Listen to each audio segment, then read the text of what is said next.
తీసుకోవాల్సిన అవసరం ఉన్నది.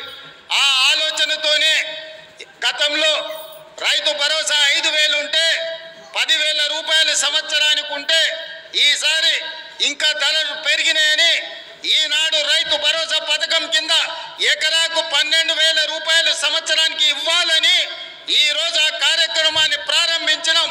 ప్రతి సంవత్సరం దాదాపుగా 20,000 కోట్ల రూపాయలు ఈనాడు రైతు భరోసా పథకం కింద ప్రతి ఎకరాకు 12,000 రూపాయలు ఇవ్వాలని ఆ పథకాన్ని ఈరోజు తెలంగాణ రాష్ట్రంలో ఉండే దాదాపుగా 70 లక్షల మంది రైతులకు కొడంగల్ శాసనసభ నియోజకవర్గం చంద్రవంచ నుంచి ఈరోజు ఆ కార్యక్రమాన్ని ప్రారంభించుకున్నాం. ఈరోజు జనవరి 26 బ్యాంకులకు హాలిడే ఉన్నది.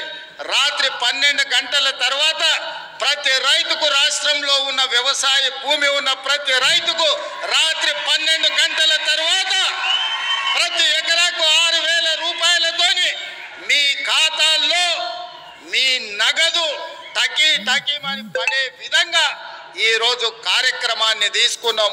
ఇంత గొప్ప కార్యక్రమం ఈ రాష్ట్రంలో ఉండే లక్షలాది మంది రైతాంగ కుటుంబాలను ఆదుకోవాలన్న కార్యక్రమం ఇవాళ కొడంగల్ శాసనసభ నియోజకవర్గం చంద్రవంచ గ్రామం నుంచి ప్రారంభించుకోవడం మనందరికీ సంతోషం. ఈరోజు రాష్ట్రం మొత్తం చంద్రవంచ వైపు చూస్తుంది అంటే రైతుల కళ్ళల్లో ఆనందం మనం ఈ వేదిక మీద నుంచి చూడాల్సిన అవసరం ఉన్నది. అదేవిధంగా పేదలు, నేను పాదయాత్ర చేసి